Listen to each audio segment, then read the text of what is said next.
feeling pada pasien tersebut. Nah, perempuan 25 tahun datang dengan bengkak seluruh badan sejak 3 hari yang lalu.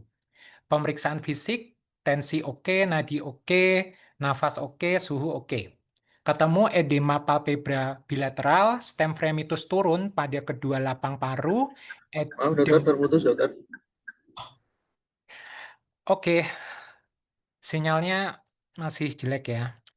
Sebentar, tak pindah tempat, bentar, bentar.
Oke, kita coba lagi ya. Hmm, intinya pasien ini perempuan usia muda, masih putus-putus nggak?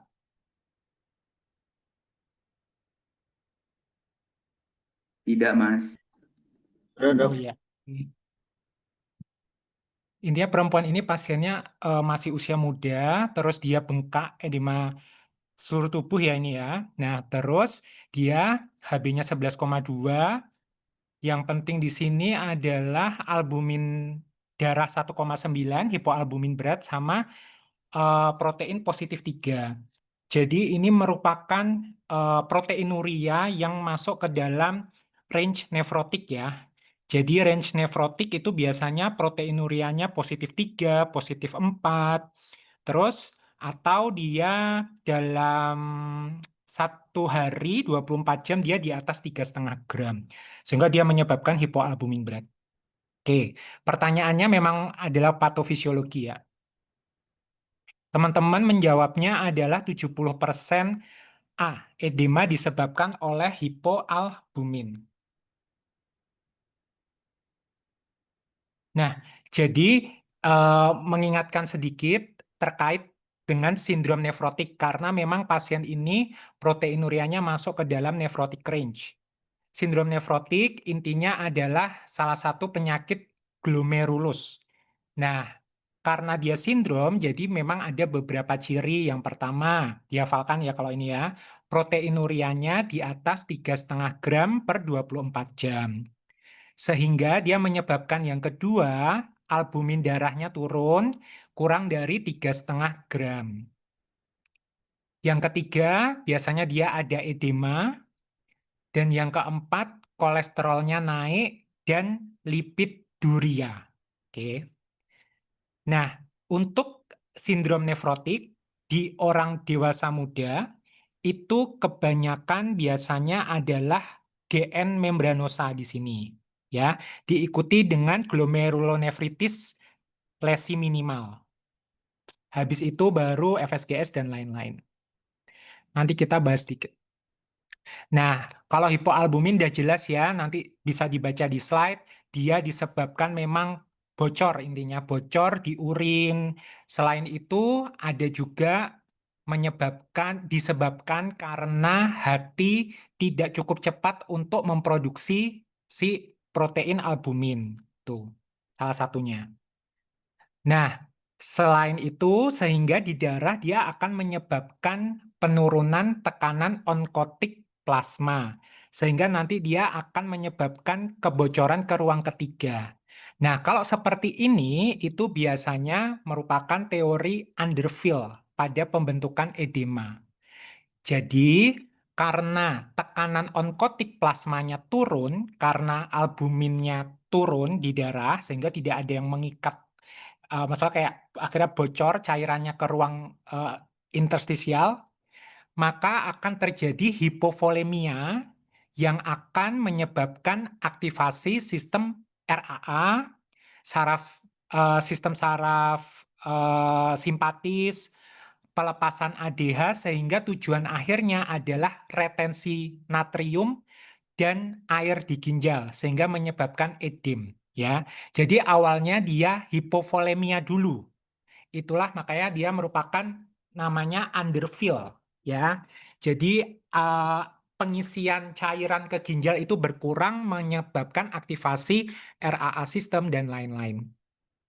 Nah, tetapi ada juga yang memberikan teori overfill pada edema. Nah, kalau underfill itu lebih karena disebabkan proses pre-renal, ya, karena tekanan onkotik turun gitu-gitu, hipovolemi. Kalau overfill itu lebih menekankan pada gangguan intrarenal gitu. Nah, gangguan intrarenal ini itu ditandai dengan peningkatan aktivitas ENaC. ENaC itu adalah epithelial sodium channel dan aktivitas NAK ATPase pada epitel tubulus. Pada prinsipnya, kalau dia ada peningkatan aktivitas ENaC, maka natrium itu akan diretensi. Nah, ingat bahwa natrium ketika diretensi, maksudnya dipertahankan di dalam tubuh, jadi nanti natrium yang ada di tubulus, dia akan ditarik masuk lagi, sehingga dan diikuti dengan H2O, air, sehingga menyebabkan retensi natrium. Nah, kalau retensi natrium, airnya ikut masuk, maka peningkatan volume darah. Maka akan terjadi peningkatan tekanan darah gitu. Jadi memang kalau kayak hipertensi pada sindrom nefrotik itu biasanya lebih dikaitkan pada mekanisme overfill. Nah, akhirnya karena dia retensi natrium, cairan terretensi, akhirnya dia ada gaya Starling, maka dia akan bocor gitu. Karena dia ada peningkatan tekanan hidrostatik dan lain-lain ya, akhirnya dia bocor. Itu overfill gitu.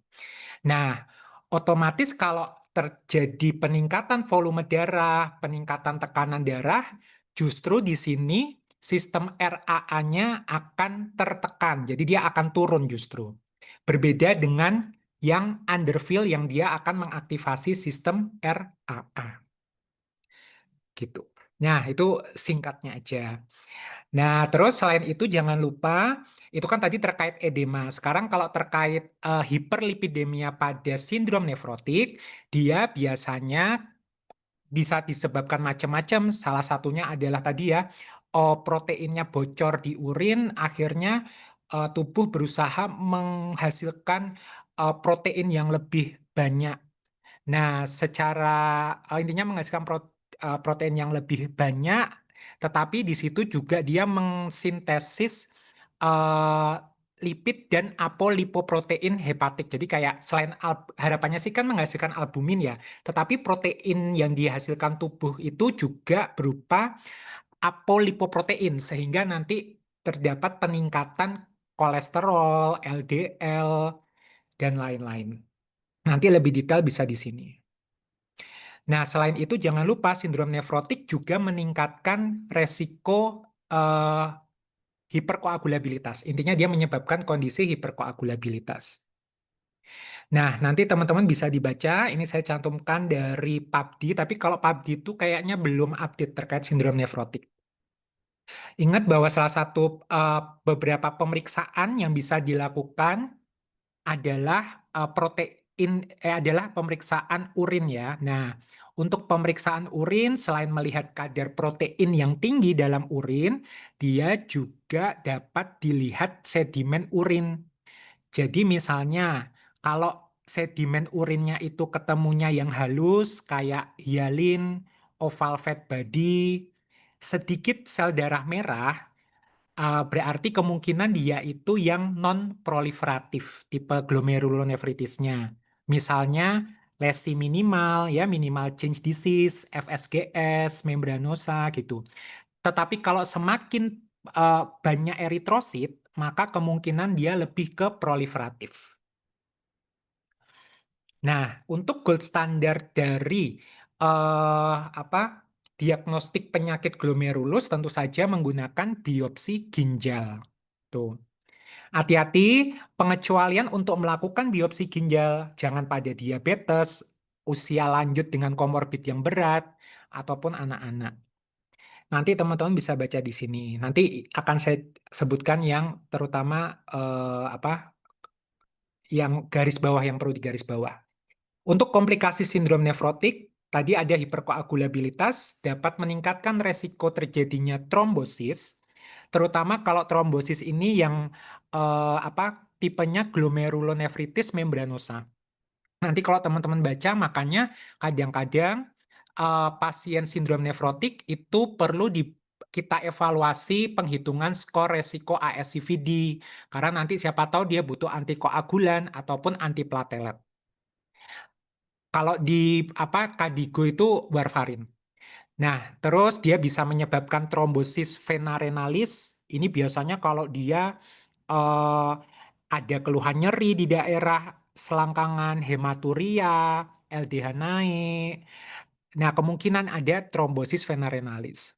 Selain itu, infeksi juga merupakan komplikasi nefrotik. Kolesterol tinggi, AKI, ataupun gangguan endokrin dan metabolik seperti hipotiroid dan defisiensi vitamin D. Walaupun itu nggak terjadi pada semuanya.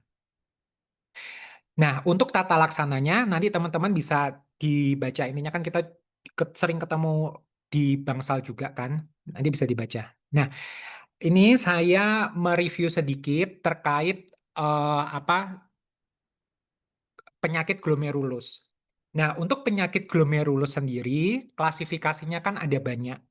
Ada yang membagi berdasarkan klinis, sehingga ada yang dibagi menjadi sindrom nefrotik dan sindrom nefritik. Kalau sindrom nefrotik, itu biasanya disebabkan mekanismenya injuri terhadap podosit. Dan ada perubahan arsitektur di glomerulus. Jadi ada scar, ada deposit matrix, dan lain-lain. Dan dia lebih dominan proteinuria. Tetapi kalau sindrom nefritik, mekanismenya utamanya inflamasi. Kerusakan di GBM. Ya. GBM itu membran basal glomerulus.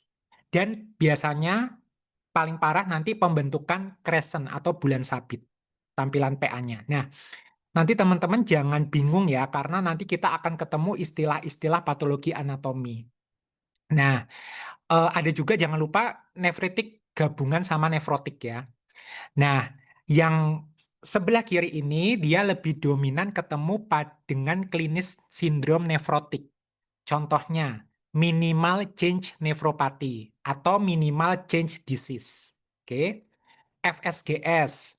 FSGS itu juga ke arah nefrotik. FSGS itu focal segmental glomerulosclerosis. Membranous nephropathy, ya, membranous nephropathy juga lebih ke nefrotik.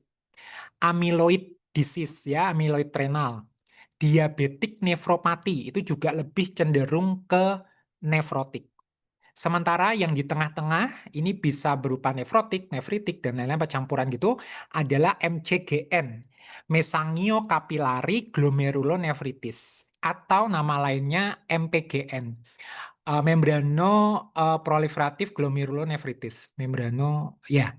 Terus habis itu yang ke kanan lebih ke nefritik adalah misalnya post-streptokokal glomerulonefritis ataupun vaskulitis yang pembuluh darah kecil ataupun anti GBM disease. Nah, ini jadi acuannya teman-teman gitu. Jadi ketika teman-teman nanti dapat soal klinisnya nefrotik sindrom, kira-kira dia diagnosisnya apa, ya jangan jawabnya yang glomerulonefritis post-streptokokal atau vaskulitis small vessel, jangan gitu. Ya, jadi tadi teman-teman bisa membaca dari grafik ini. Selain itu, kalau SLE, penyakit-penyakit yang kayak sistemik gitu, SLE itu bisa sangat bervariasi ya. Terus kalau IgA nefropati, dia lebih cenderung ke nefritik. Nah, selain tampilan klinis, penyakit glomerulus ada juga yang membagi menjadi proliferatif sama non-proliferatif. Nah, kalau non-proliferatif, intinya tidak ditemukan adanya proliferasi dari temuan gambaran PA-nya, itu biasanya ke arah minimal change disease, minimal change glomerulonefritis, FSGS, membranous glomerulonefritis. Jadi yang biasanya itu di daerah dengan klinis sindrom nefrotik. Tetapi kalau yang proliferatif, itu contohnya IgA nefropati. Nah, IgA nefropati ini disebutkan merupakan glomerulonefritis yang paling sering, yang terutama yang cukup sering di orang dewasa. Nanti bisa dibaca. Atau membranoproliferatif glomerulonefritis. Nah, MPGN atau post-infectious glomerulonefritis itu masuknya ke proliferatif. Nah, yang spesial itu adalah RPGN, Rapidly Progressive Glomerulonefritis. Kalau ketemu gambaran PA, dia itu ada gambaran crescentic, ya, gambaran glomerulusnya. Nah, kalau RPGN ini, itu dia progresnya intinya cepat, sehingga nanti hati-hati, dia klinisnya pasti akan cepat lah intinya, sehingga akan mengalami perburukan dengan cepat. Nah, itu ya, nanti bisa ketemu macam-macam, ada di slide berikutnya. Nah, tadi seperti yang saya sampaikan sebelumnya, kalau tampilan klinisnya sindrom nefrotik, itu biasanya ingat bahwa kemungkinan memang dia kelainan murni dari ginjalnya, yaitu dia primer atau merupakan kelainan sekunder dari penyakit sistemik yang lain. Nah, itu tampilan patologi anatominya bisa berupa tadi ya, minimal change disease, FSGS, membranous nephropathy, membranoproliferative glomerulonefritis. Nanti teman-teman bisa dibaca beberapa penyebabnya. Nah, yang teman-teman saat malam ini cukup kayak pernah dengar, ini nanti akan saya sebutkan beberapa clue yang bisa membantu untuk memperkirakan ini diagnosisnya apa. Misalnya, kalau nephrotic syndrome, minimal change disease, maka biasanya sangat berhubungan dengan Hodgkin disease, NSID, alergi, atopi. Itu minimal change disease. Kalau dia FSGS, mungkin dia bisa terkait berasosiasi dengan infeksi HIV, ras Afrika Amerika, heroin, pamidronat, tuh. Kalau membranous nefropati, ya nefropati membranosa, itu bisa berhubungan dengan obat-obatan seperti gold, ya emas, penisilamin, NSAID juga bisa, infeksi hepatitis B, hepatitis C, malaria, nih, nefritis lupus juga bisa, malignansi payudara, paru, GI tract. Tuh. Mungkin serologi tesnya bisa kita temukan HBsAg positif, anti HCV positif, kalau lupus ya anti DNA antibody. Atau kalau memang dia terkait dengan idiopatik obat-obatan, maka akan positif anti PLA2R antibody. Ya, nih anti PLA2R antibody ini kayaknya pernah keluar. Malaria juga pernah keluar. Terus bisa juga kalau MPGN, membranoproliferatif glomerulonefritis, ada yang tipe 1, tipe 2, itu biasanya berhubungan dengan C3 sama C4. Tuh. Kalau tipe 2 biasanya C4-nya normal. Terus ada juga membranoproliferatif glomerulonefritis cryoglobulinemic. Nah, cryoglobulin ini sangat berhubungan dengan hepatitis C. Nah, kalau teman-teman masih ingat kita kemarin waktu belajar hepatitis C ada terkait cryoglobulinemic. Nah, ini biasanya memang anti HCV-nya bisa positif terkait dengan rheumatoid factor, penurunan C3, C4 atau CH50. CH50 tuh nggak spesifik ya, dia turun-turun. Terus kalau amyloid disease itu bisa berhubungan dengan penyakit mieloma. Sehingga pemeriksaan darahnya bisa ketemu plasma free light chain, ya. Plasma free light chain. Jadi kayak mieloma yang ini, yang dia free light, rantai yang pendek, yang bebas, ya, bukan yang berat, ya. Teman-teman kalau bayangin imunoglobulin kan ada bentuknya Y, nah dia tuh yang sayapnya kanan kiri. Terus bisa dilakukan pemeriksaan serum protein elektroforesis. Ya, karena memang kalau free light chain dia nanti bisa terdeteksi di urin juga, di serum nanti juga bisa kelihatan. Tuh ya, urin immunoelektroforesis. Terus kalau rheumatoid arthritis, bronkiektasis, Crohn disease, itu CRP-nya akan meningkat. Diabetik nefropati, ya udah dia pasti biasanya ada diabetesnya. Dah, itu salah satu clue, beberapa clue kalau misalnya soal itu menunjukkan sindrom nefrotik. Sementara kalau si RPGN, ya, jangan menganggap RPGN itu adalah penyakit yang sendiri, jadi dia khusus spesial gitu ya. Enggak, dia itu bisa berupa penyakit bagian dari misalnya Good Pastor Syndrome. Kalau Good Pastor Syndrome itu biasanya dia ada perdarahan di paru dan positif antibody anti GBM, ya, anti glomerular basement membrane. Tuh, terkadang ancanya juga positif. Bisa berhubungan dengan vaskulitis, Wegener, MPA, ataupun lain-lain ya. P-anca, C-anca, ataupun SLE, glomerulonefritis postreptokokal, IgA nefropati ya, atau Henoch-Schönlein purpura, ataupun terkait dengan endokarditis. Nah, jadi pokoknya kalau RPGN intinya dia eh, akan ketemu gambaran kresentik gitu pada kasus-kasus yang ada di tabel ini. Apakah kasus ini harus RPGN harus ketemu kresentik? Enggak. Jadi bisa aja kok SLE tanpa adanya kresentik bisa gitu. Pokoknya kalau ada kresen maka dia intinya clue kalau dia itu rapid ya masuk ke RPGN. Ya.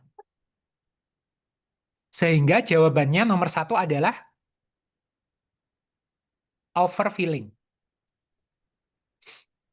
Yang mana? Yang D ya, Mas. Sip. Kalau overfilling berarti karena gangguan di enak sehingga retensi natrium dan ekskresi natriumnya akan turun ya. Jadi edema disebabkan defek pada renal tubulus sehingga ekskresi natrium akan turun. Kalau A, hipoalbumin itu underfilling gitu. Kalau B, penekanan sistem RAA nih nggak cocok ya. Oke. Sampai sini ada yang mau ditanyakan? Nggak ya? Oke. Nomor 2, kemungkinan diagnosis pasien, laki-laki 36 tahun, badannya lemas, kaki otot terasa kram, mual, muntah, parestesi. Dia TTV oke, natrium oke, hipokalemi berat 1,8, kalium urin 35 mg per hari, TTKG 9, hasil AGD, asidosis metabolik. Nah, teman-teman harus menghafalkan ini ya, angkanya kalium urin tuh normalnya berapa. Terus TTKG-nya berapa, itu juga harus dihafalkan. Nah, teman-teman menjawabnya apa nih diagnosisnya? Keluhannya disebabkan hipokalemi ya, berat.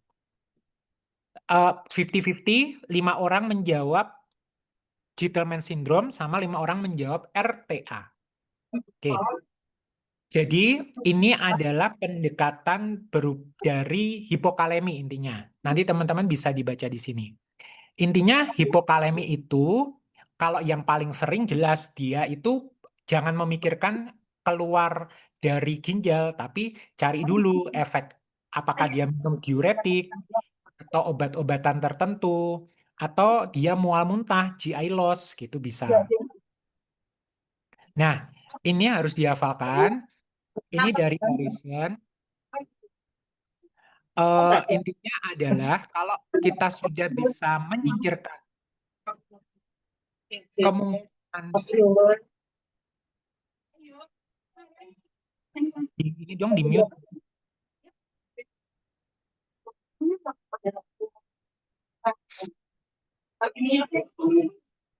Aku pusing nggak bisa mikir kalau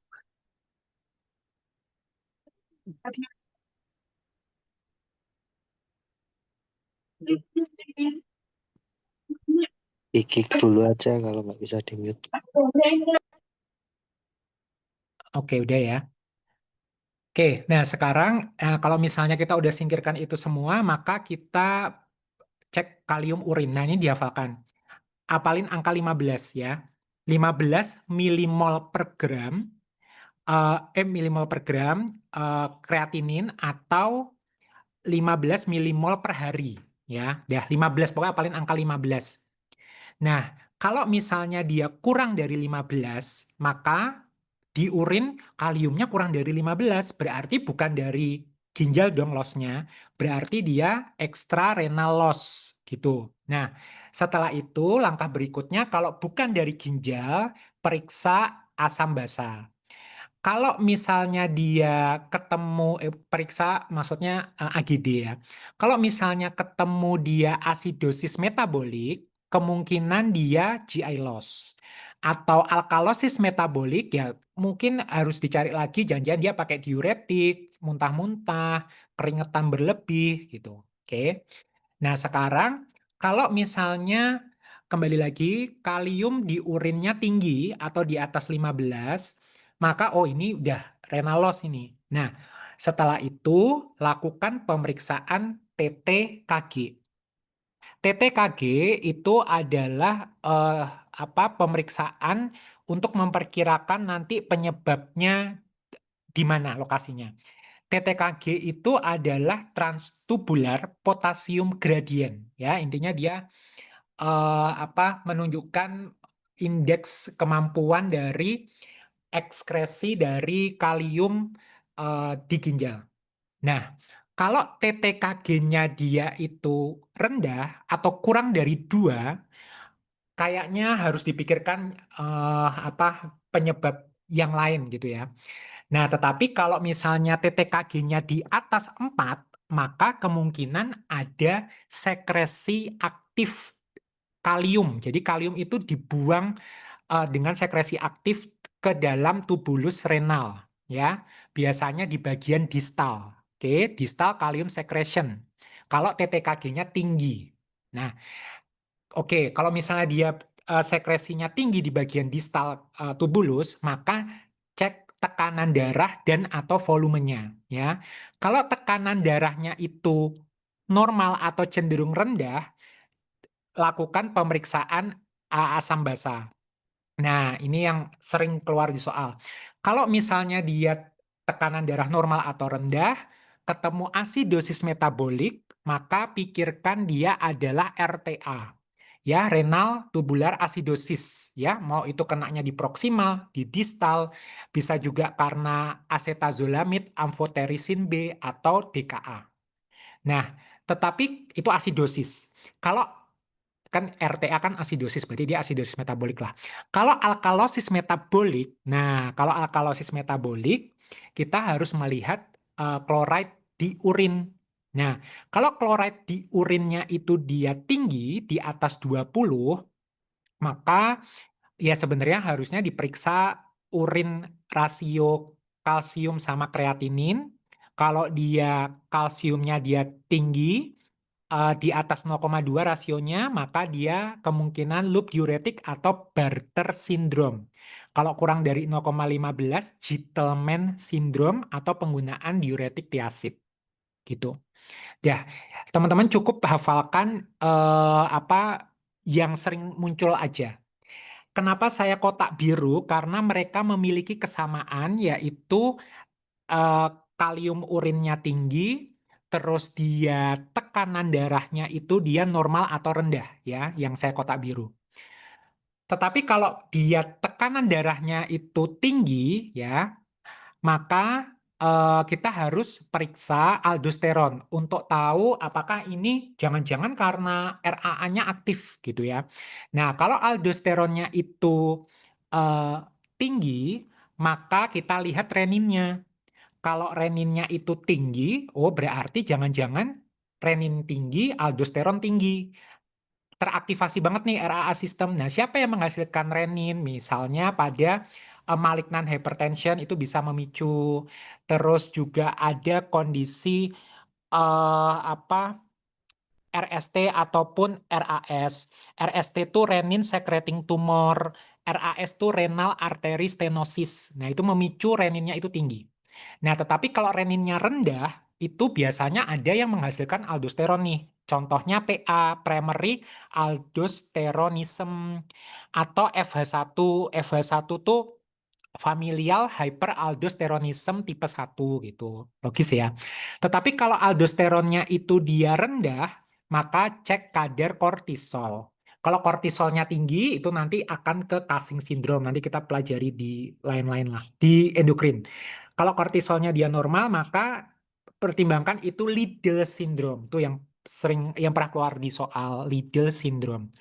Nah, yang hijau ini itu memiliki kesamaan bahwa dia kalium di urinnya rendah, kalium di urinnya tinggi dan dia tensinya itu tinggi gitu. Nah, sehingga ada yang membagi, oh, hipokalemi tanpa hipertensi. Jadi dia tensinya normal atau rendah. Contohnya pada kasus RTA, Bartter syndrome, Gitelman syndrome gitu ya. Nah, sekarang nanti di sini saya udah masukkan slide-nya. Tapi yang penting teman-teman bisa membayangkan dulu. Nah, kalau kita berangkat dari hipokalemi, terus dia tidak ada hipertensi, alkalosis metabolik, maka kemungkinan dia adalah Bartter atau Gitelman, gitu ya. Nah, bedanya apa? Bedanya kalau Bartter itu dia mirip penggunaan loop diuretik, gitu. Kalau Gitelman dia mirip thiazid. Nah, kalau membedakan Bartter sama Gitelman, maka lihat ekskresi kalsium di urin. Gitu aja gampangannya. Kalau dia peningkatan ekskresi kalsium urin, maka dia yang Bartter. Sehingga dia akan meningkatkan resiko batu ginjal atau nefrokalsinosis. B. Bartter batu ginjal. Sementara kalau Gitelman syndrome itu justru kadar kalsium urinnya itu akan berkurang. Ya, jadi tidak ada resiko terbentuknya batu ginjal gitu. Ya, itu aja cukup dihafalkan sementara ini. Nanti untuk detailnya bisa dibaca. Nah, terus kalau misalnya dia hipokalemi, alkalosis metabolik ya dengan hipertensi. Nah, berarti kalau hipertensi kan tadi grafiknya sebelah kanan. Pikirkan sindrom Liddle nih ya di sini. Ya. Jadi jangan ketuker-tuker aduh yang mana Bartter, yang mana Gitelman, yang mana Liddle. Kalau Bartter sama Gitelman dia sebelah kiri tidak ada hipertensi, gambarannya alkalosis metabolik. Kalau misalnya dia ada hipertensi, alkalosis metabolik, maka kemungkinan yang Liddle syndrome. Lah, yang asidosis metabolik adalah nanti ke arah RTA. Ya, tentu saja dia tidak ada hipertensi. Oke, nanti teman-teman bisa baca di sini ya. Ini akan lebih detail. Oke, nah sekarang kita masuk ke RTA, renal tubular acidosis. Nah, untuk RTA dia itu ada RTA tipe 1, tipe 2, tipe 3, sama tipe 4. Tipe 3 itu gabungan antara tipe 1 sama tipe 2. Dan itu sangat jarang, jadi nggak pernah dibahas. Kalau tipe 4 itu dia membedakan tipe 1 sama tipe 2. Tipe 4 itu dia biasanya kaliumnya tinggi. Kalau tipe 1 sama tipe 2, dia kalium darahnya rendah. Gitu. Nah, sekarang untuk membedakannya, RTA atau renal tubular acidosis, tipe 1 itu gangguannya atau defeknya di tubulus atau ductus collectivus distal. Tetapi kalau tipe 2 itu dia gangguannya ada di proksimal.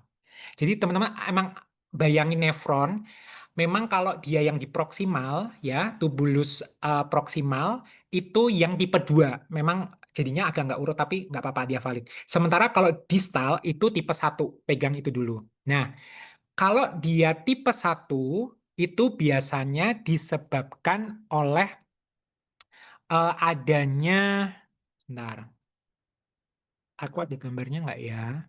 Pokoknya ion H+ gitu. Belum aku masukin. Yaudah, oke. Jadi intinya kalau tipe 1 di bagian distal itu gangguannya di bagian distal ya, tipe 1 RTA itu adanya apanya gangguan untuk mengasamkan si urin ya. Nah, sehingga dia akan menyebabkan retensi dari H+ sehingga menyebabkan tubuhnya itu secara sistemik asidosis metabolik dan pH urinnya selalu di atas 5,3 gitu. Nah, terus nanti teman-teman bisa baca lebih detail urin anion gap, urin osmolar gap-nya hasilnya seperti apa. Terus urin kalsium per kreatinin rasio dia meningkat sehingga akan terjadi peningkatan nefrolitiasis. Oke. Jadi mirip-mirip sama yang tadi yang si Barter ya, tapi kalau Barter kan dia alkalosis metabolik, kalau ini asidosis metabolik. Oke. Nah, terus kalau tipe 1 itu sangat berhubungan dengan penyakit-penyakit yang bisa idiopatik memang sih. Kalau sekunder bisa terkait dengan autoimun, ya, Sjogren, PBC, autoimun hepatitis, SLE, RA, atau obat-obatan, dan lain-lain. Nah, ini adalah tipe 1, ya, atau gangguannya di distal. Sementara kalau tipe 2, gangguannya di proksimal, maka dia itu defeknya itu menyebabkan penurunan reabsorpsi dari bikarbonat HCO3. Kita tahu bahwa bikarbonat itu nanti dia itu kan kayak siklus ya. Jadi untuk mengatasi asidosis metabolik, maka bikarbonat itu akan diserap lagi ke dalam tubuh. Nah, tetapi karena ada gangguan di situ, sehingga tubuh menjadi asidosis metabolik lah intinya, karena bikarbonatnya kebuang di urin. Gitu. Nah, itu aja. Nah, kalau ini tipe 2 itu tidak ada resiko nefrolitiasis karena kalsium per kreatinin rasionya dia normal. Ya, nanti teman-teman bisa melihat di sini ya. Ini sama kayak ini kan saya ambil dari apa tuh? Supri. Nah, itu juga bisa di sini. Dah, pokoknya yang klasik tipe 1 RTA itu yang di bagian distal, kalau yang proksimal dia yang tipe 2. Kalau yang tipe 4 dia hiperkalemi ya. Terus kalau ada RTA tipe 1 yang hiperkalemi ya memang itu salah satu varian ya. Jadi nanti teman-teman bisa dibaca aja. Oke, ini sudah saya masukkan beberapa untuk bagaimana membedakan Liddle syndrome, terus yang tadi-tadi ya primary aldosteron, yang kalau dia itu ada hipertensi. Oke. Nah, cuma yang saya tekankan di sini kalau Liddle syndrome, ya tambahan aja dikit, Liddle syndrome itu gangguannya ada di membran enak. Ya, membran enak ini ada di bagian distal. Dia berfungsi untuk memasukkan natrium ya sesuai dengan gradiennya karena si pompa NAK ATPase. Nah, kalau misalnya Liddle syndrome ini terjadi karena adanya mutasi di enak ini sehingga natriumnya tuh banyak diserap, kaliumnya banyak dibuang intinya. Sehingga dia menyebabkan kalium di darah akan anjlok. Nah, terapinya apa kalau enak? Terapinya itu nggak bisa pakai si spironolakton gitu-gitu atau terapi apa gitu ya. Tapi dia diberikan yang kerjanya langsung di enak yaitu amiloride dan triamterene. Nih, dia bekerja di enak supaya dia tidak aktif lah sehingga natrium nggak masuk ke dalam sel epitel tubulus. Yang warna kuning ini urin, yang warna darah ini, yang warna biru ini interstisial, ini pembuluh darah. Ya, intinya seperti itu. Nah, ini beberapa sudah saya masukkan, nanti bisa teman-teman baca lebih detail lagi. Sehingga jawabannya adalah RTA karena asidosis metabolik gitu. Kalau Barter, Gitelman itu adalah alkalosis metabolik. Kalau Lidl dia hipertensi. Kalium urin 35 kan dia tinggi, TTKG 9, wah dia pasti di atas 4, dia ada sekresi aktif si kalium di tubulus ginjal. Sampai sini ada yang mau ditanyakan? Dulu. Ya, baik. Kalau nggak ada kita lanjut ya, nanti silahkan dibaca. Nomor 3, oke, pasien Sjogren syndrome, dia bikarbonatnya 15 di darah, berarti dia asidosis metabolik. Oke. Hipokalemi, kaliumnya 3. Pemeriksaan urin didapatkan pH-nya 6, ya, berarti dia kan pH-nya cenderung ke arah normal atau ke arah basah ya, mirip normal atau basah. Natrium 15 di urin, kalium, maaf, ya, kaliumnya 10 mg per liter. Nah, kita nggak tahu nih, liter itu kan 1 liter, kita nggak tahu si pasien ini dalam 1 hari dia berapa liter urinnya, pipisnya gitu ya. Sama kloridanya 12. Dah, kalau dari sini aja datanya kira-kira paling mungkin apa ini? A. Ya, sip. Dia adalah RTA tipe 1 ya, Nah, karena dia Sjogren syndrome, asidosis metabolik. Oke.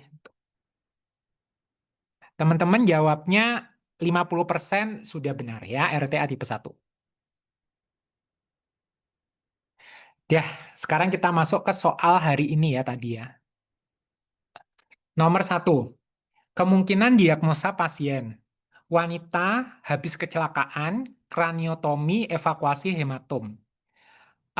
Dia hipernatremia, ya, natriumnya 150, terus sodium urin 18, urin outputnya 3.500 poliuri, osmolalitas urin 90 miliosmol per kilogram H2O, lalu diuji desmopresin, osmolaritas urin dari 90 jadi 300. Apa kemungkinan diagnosa pasien ini? Nah, teman-teman, 77,8% menjawab DI sentral. Ya, pilihan yang lain ada SIA, CSBS, DI nefrogenik, atau T-entos syndrome. T-entos syndrome itu intinya malnutrisi yang biasanya terjadi pada geriatri ya. Jadi dia cuma minum teh sama tos. Jadi kayak dia karena mungkin kondisi yang nggak bisa masak, terus kayak kemiskinan dan lain-lain, jadi dia cuma minum teh sama toast, apa sih, kayak roti gitu ya, sehingga dia malnutrisi. Yang E jelas salah ya, bukan. Berarti antara A sampai D. Nah, kalau kita berangkat dari poliuria, yang dikatakan poliuria itu kalau dari si Harrison di atas 3 liter per 24 jam. Atau kalau sumber lain di atas 50 cc per kilogram. Jadi kalau berat badannya 50, maka dikatakan poliuri kalau dia di atas 2,5 liter ya, gitu-gitu ya. Nah, kalau misalnya dia poliuria, maka kalau dari Harrison jangan lupa lihat osmolaritas urin. Urinnya ini encer atau pekat lah gampangannya. Kalau urinnya pekat di atas 300, maka kemungkinan dia ada solut diuresis. Nah, contohnya apa? Contohnya misalnya karena ada di urin itu ada glukosa, terus habis itu manitol, radiokontras, dan lain-lain.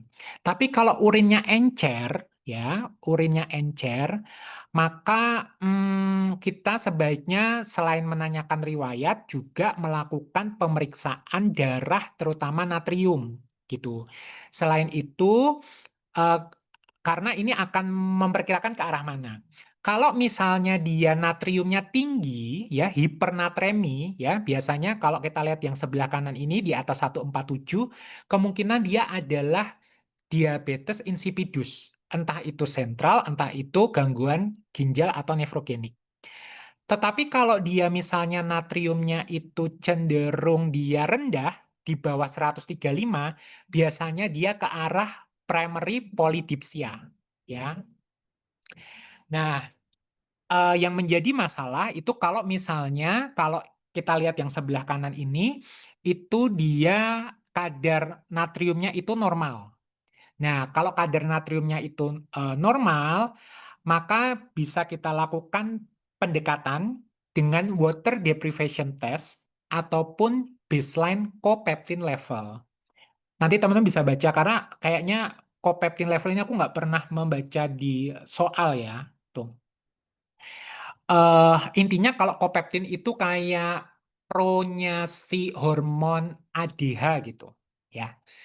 Nah, sekarang kalau water deprivation test itu intinya pasien diminta untuk puasa air ya. Jadi diminta untuk kayak dibuat dehidrasi lah gitu ya. Ada aturannya, dia harus eh, tidak mengkonsumsi air berapa lama, urin outputnya berapa, berat badannya turun berapa, itu ada aturannya. Nah, kalau dia disuruh puasa air, water deprivation test, kita evaluasi urin osmolaritasnya.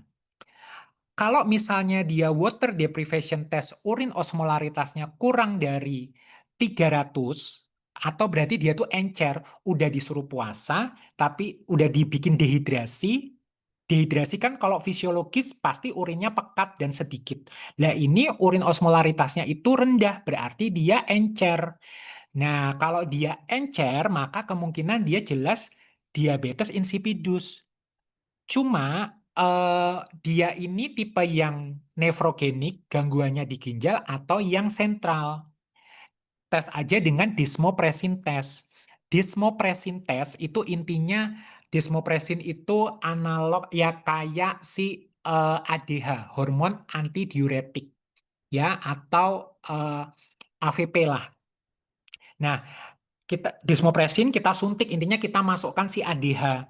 Logikanya kalau dia sentral, diabetes insipidus yang namanya sentral itu kan yang menghasilkan hormon ADH ya, hormon antidiuretik atau hormon antipipis. Kalau dia sentralnya rusak, ADH-nya turun. Makanya dia jadi pipisnya ada banyak. Nah, kalau dia disuntikkan dengan ADH, maka oke nih responnya. Akan ada peningkatan osmolaritas urin. Urinnya jadi pekat nih, di atas 50% peningkatannya. Maka dia diabetes insipidus sentral komplit. Tetapi kalau kurang dari 50% peningkatannya, ini pasti di ginjal. Mau ADH-nya setinggi apapun, tapi kalau ginjalnya rusak, ya berarti nggak ngefek. Ginjal tidak mampu melakukan tugasnya, yaitu memekatkan urin. Ya, itu yang penting. Jadi, water deprivation test, nanti kita lihat osmolaritas urinnya. Encer banget di bawah 300, desmopresin testnya dia meningkat, maka dia pasti diabetes insipidus sentral. Kalau dia tidak sesuai harapan, maka dia ginjal. Nah, kalau setelah dipuasakan, oh ternyata cuma setelah puasa osmolaritas urinnya udah naik di atas 800, maka dia polidipsia primer, ya, yang ringan, ya, mild primary polydipsia. Sementara itu kalau yang tengah-tengah, nah ini agak nyebelin, nanti teman-teman bisa dibaca lagi. Kalau urin osmolaritasnya itu nggak jelas, antara 300 sampai 800, jelas sih antara 300 sampai 800, lakukan desmopresin test. Kalau dia merespon, peningkatan di atas 9%, memang angkanya ini kok jelek banget, aku nggak tahu kenapa, di atas 9% maka dia primary polydipsia. Tapi kalau kurang dari 9% peningkatannya, osmolaritasnya, urinnya, maka dia diabetes insipidus sentral parsial. Ya, ini aja ya. Jadi nanti silakan dipahami lagi. Tapi menurutku yang paling jelas itu yang kalau setelah water deprivation test, osmolaritas urinnya itu rendah banget di bawah 300. Itu encer banget. Nah, ya. Nanti ini teman-teman bisa baca di di PubD ya, di PubD. Tesnya ada apa aja ya, bisa dikasih larutan garam hipertonis, fluid deprivation ya ada caranya, terus ada uji nikotin, uji vasopresin dan lain-lain ya. Yang penting prinsipnya itu. Nah, terus terapinya apa? Ya udah, terapinya kalau dia sentral, ya gangguannya di sentral, maka harus dikasih ADH dari luar. Mau nggak mau ya kan? Atau kalau misal gangguannya di ginjal, kalau gangguan di ginjal sih, kalau saya baca sih ya harus mengatasi etiologi utamanya yang di ginjal, kalau yang nefrogenik. Nanti teman-teman bisa baca di sini untuk terapinya. Nah, diabetes insipidus itu teman-teman harus bisa bedakan sama SIAD sama CSWS. kan kalau diabetes insipidus sentral kan bisa aja tadi ya karena trauma gitu ya, trauma kecelakaan jadinya menyebabkan gangguan di hipofisis dan lain-lain. Nah, si SIAD dan CSWS ini juga sering juga muncul pada pasien-pasien yang dirawat di ruang intensif gitu ya. Nah, SIAD sama CSWS itu apa? SIAD sama CSWS itu intinya dia berangkatnya itu biasanya dari hiponatremi, osmolaritas urinnya tinggi, dan kadar natrium di urin itu tinggi. Sementara kalau diabetes insipidus itu berangkatnya biasanya dari poliuria. Dari SIAD sama CSWS, apakah poliuria? Yang poliuria adalah si CSWS ya nanti. Sementara SIAD itu dia nanti biasanya tidak poliuria. Nanti kita sedikit, saya review sedikit aja ya. Nanti teman-teman bisa membaca lebih detail. Nah, kalau terus yang membedakan lagi dengan diabetes insipidus apa? Kalau diabetes insipidus dia biasanya kadar natriumnya itu normal atau tinggi ya, diabetes insipidus. Kalau dia masih memiliki efek rasa haus gitu kan, dia pasti akan minum yang banyak kan, sehingga kadar natrium bisa normal, atau kalau misalnya dia minumnya cuma dikit, maka dia bisa hipernatremi gitu ya. Darahnya kental. Tetapi kalau SIAD sama CSWS dia hiponatremi. Itu dulu dipegang. Nah, sekarang bedanya apa? Bedanya kalau si SIAD ya, sindrom inappropriate antidiuretic hormone, intinya dia disebabkan peningkatan ADH, antidiuretic hormone meningkat. Hormon antipipis ya, hormon antipipis. Terus dia akan meningkat, dia kan ADH itu kerjanya di ginjal. Dia akan meningkatkan aquaporin, jadi bolongan-bolongan untuk mereabsorpsi air ya. Sehingga akan ada retensi air, darah akan terdilusi. Nah, karena darahnya ini terdilusi, tubuh mengira sebagai, oh ini kayak peningkatan volume cairan di tubuh. Nah, biasanya kalau terjadi peningkatan volume cairan di tubuh, bagaimana sistem RAA-nya? Pasti dia akan turun. Efek RAA sistem akan turun, aldosteronnya akan turun. Ya, aldosteron akan turun. Nah, kalau aldosteron akan turun, maka dia akan terjadi penurunan natrium. Ya, decrease sodium ya, karena dia akan mengekskresi natrium di urin gitu. Tetapi memang kan ini intinya dia koordinasinya jelek lah. Ingat bahwa kalau si nanti keseimbangan air dia nanti memang akan berhubungan dengan ADH, tapi kalau biasanya keseimbangan elektrolit, mineralokortikoid nanti dia akan terkait dengan RAA sistem gitu.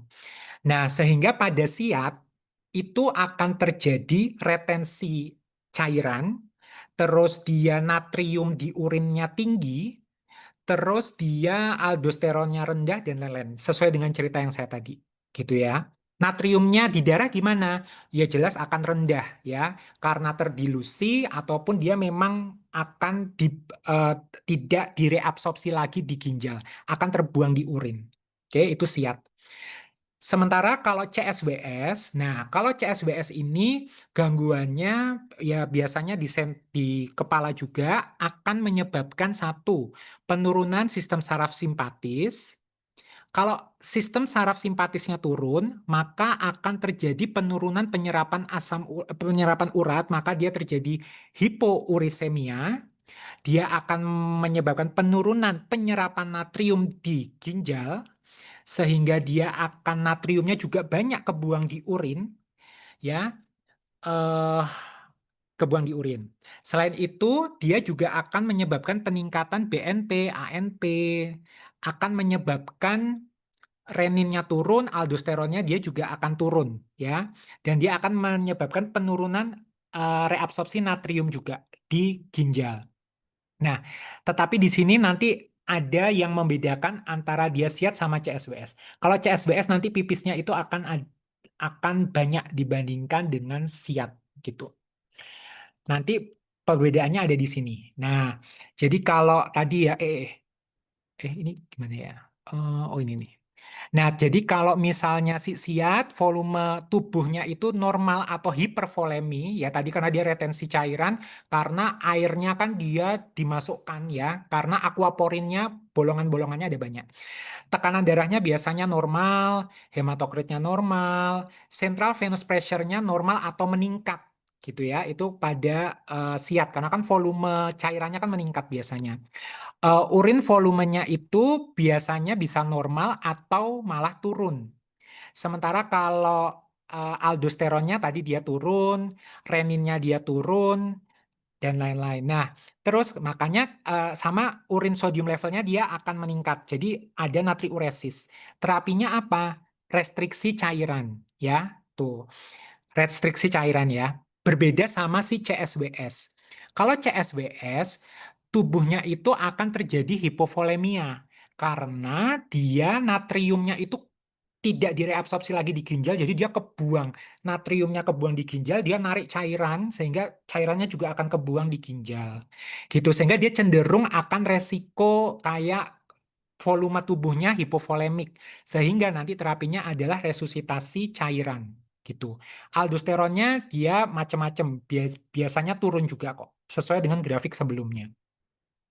Dah gitu ya, yang penting teman-teman bisa tahu, oh kalau siat itu volume tubuh dia meningkat atau normal. Kalau CSWS dia hipovolemi.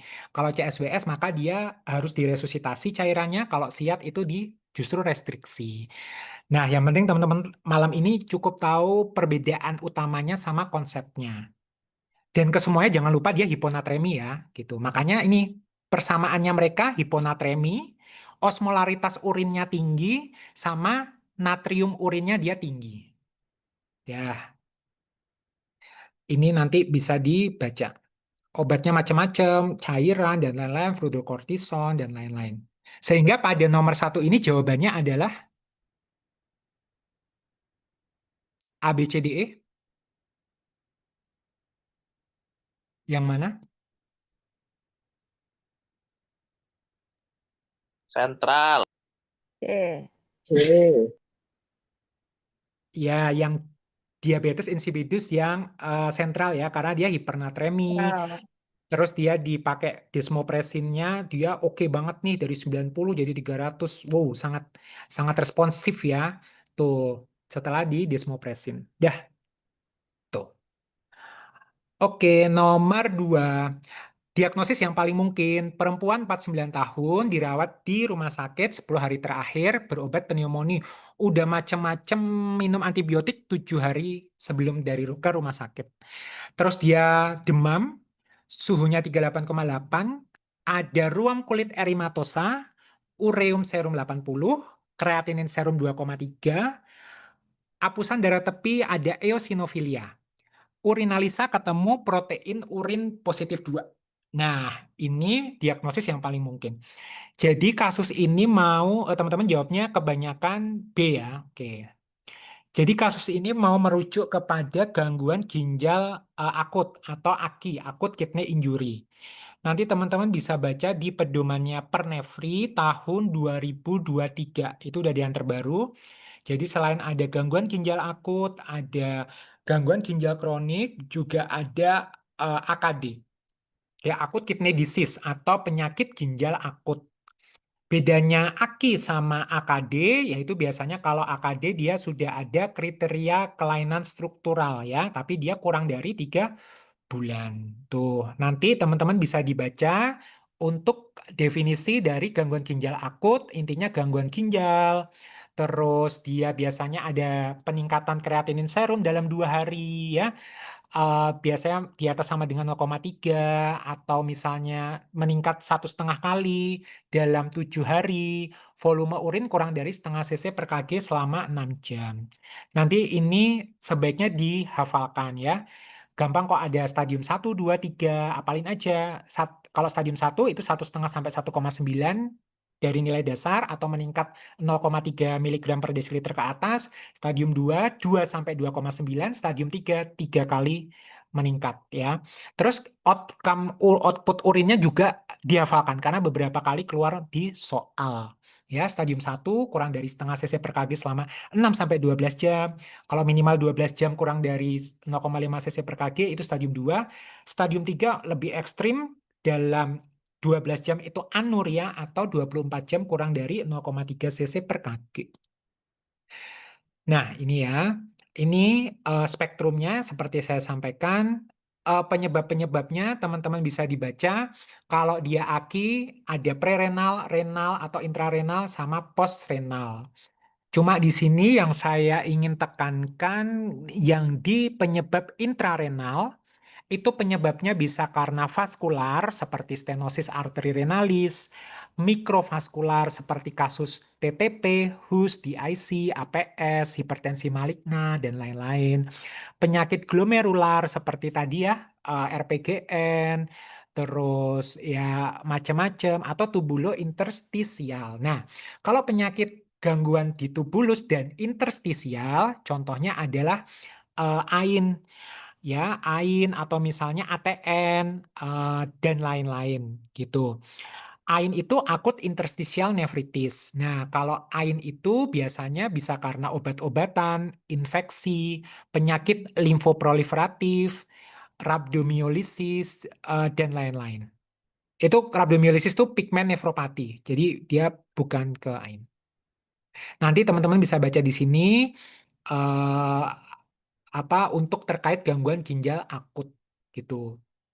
Nah, yang perlu saya tekankan pada topik gangguan ginjal akut, yang terutama adalah AIN yang menjadi jawaban dari soal ini, itu penyebab dari AIN bisa paling sering oleh karena sepsis, obat-obatan nefrotoksik 35%, dan iskemia 15%.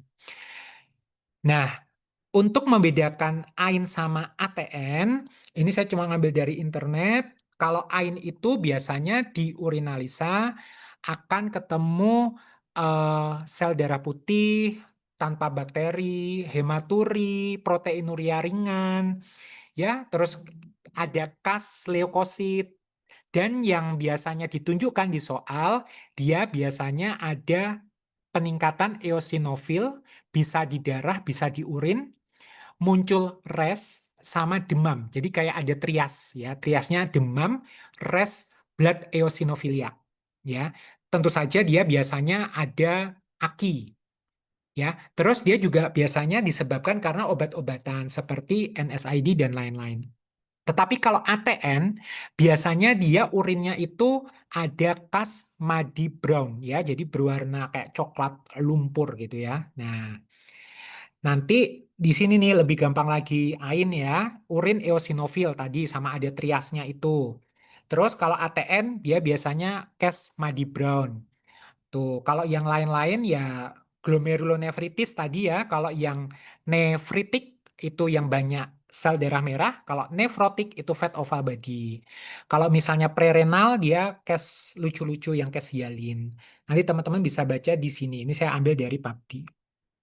Apalin ya silindernya. Kalau ATN dia muddy brown case. Terus untuk tata laksananya, ini saya sudah cantumkan di sini ya. Kapan perlu dilakukan kidney support terapi ya, terapi pengganti ginjal untuk buatan lah kayak HD dan lain-lain, ini ada di sini. Pilihannya yang mana? Jadi pertama apakah intermittent hemodialisis, CRRT, ini sudah saya masukkan di sini, teman-teman tinggal baca aja.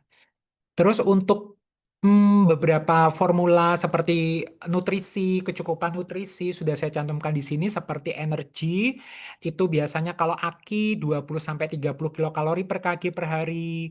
Proteinnya gimana? Kalau protein tidak ada penyakit akut kritis pada AKI, maka dia 0,8-1 gram per kg BB per hari. Kalau misalnya dia dengan kritis penyakitnya, tidak dilakukan terapi pengganti ginjal mulai dengan 1 gram per kg BB per hari dinaikkan sampai 1,3 gram per kg BB per hari.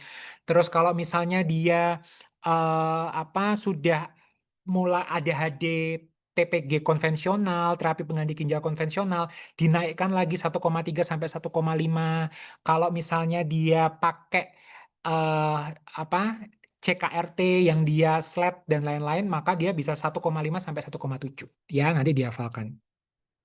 Sehingga diagnosis yang paling mungkin pada pasien ini adalah, benar ya, nefritis interstisial yang diinduksi obat.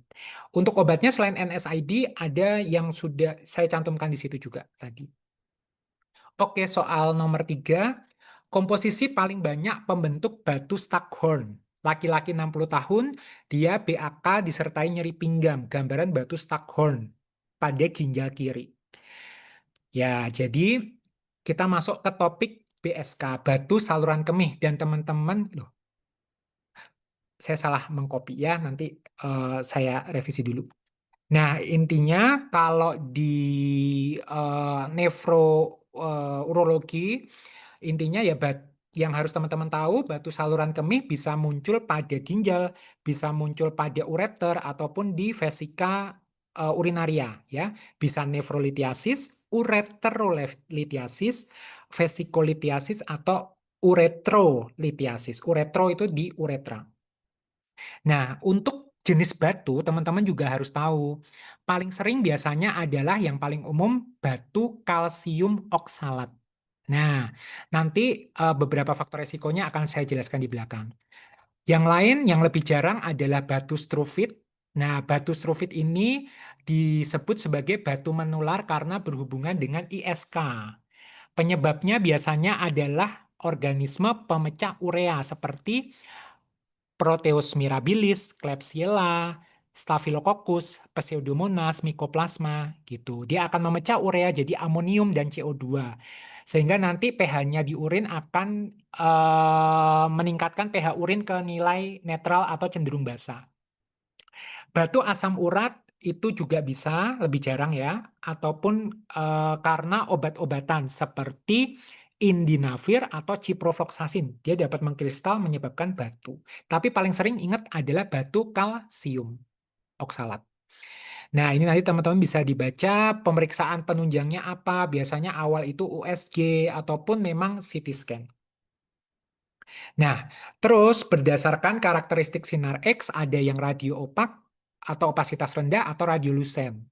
Kalau kalsium oksalat, dihidrat, monohidrat, kalsium fosfat itu radio opak. Kalau radiolusen biasanya asam urat, santin, batu amonium urat, batu karena obat, dan lain-lain. Sementara kalau opasitasnya rendah, dia magnesium amonium fosfat, ya, apatit atau sistin. Ya, ini juga dihafalkan. Nah, ini dari PPK PABDI 2015, emang agak nggak jelas ya gambarnya ini. Dia cuma menyebutkan ada batu kalsium dan penyebabnya. Nanti penyebabnya itu teman-teman nanti sebaiknya dibaca. Karena batu kalsium itu menempati 75 hingga 85% dari semua batu. Dia biasanya faktor resikonya nanti itu namanya juga batu kalsium ya. Kalsium di urinnya meningkat. Bisa idiopatik ya ataupun yang lain. Hiperurikosuria. Asam urat yang tinggi di dalam urin, ya asam urat, selain meningkatkan resiko batu asam urat juga ternyata dia meningkatkan resiko batu kalsium ya, hiperurikosuria. Hiperparatiroid primer ya, jelas dia biasanya otomatis kalsiumnya akan tinggi. Asidosis tubular renal distal. Ingat tadi ada RTA tipe 1, dia dapat meningkatkan resiko batu kalsium.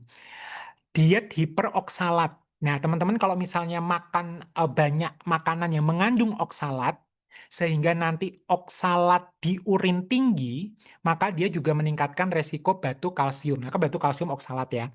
Terus selain itu juga ada hiperoksalaturia enterik, misalnya karena operasi, hiperoksalaturia primer, lebih jarang. Nah ini, hipositraturia ya. Jadi sitrat di dalam urin rendah itu meningkatkan resiko batu kalsium.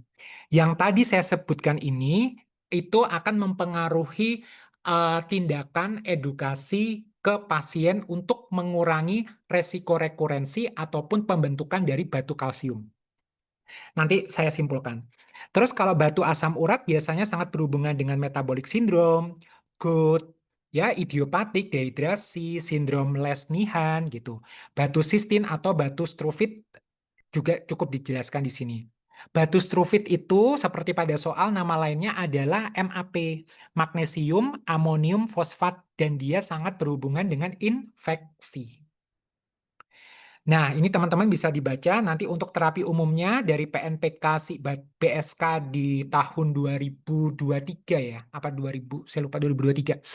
Intinya anti nyerinya pilihannya adalah NSAID kalau tidak ada gangguan di ginjal ataupun di jantung ya, NSAID. Pilihan kedua adalah opioid ya untuk anti nyerinya. Nah, sekarang untuk tata laksana tata laksana spesifiknya. Kalau kita bagi, kalau batunya ada di ginjal ya, maka kita lihat ukurannya.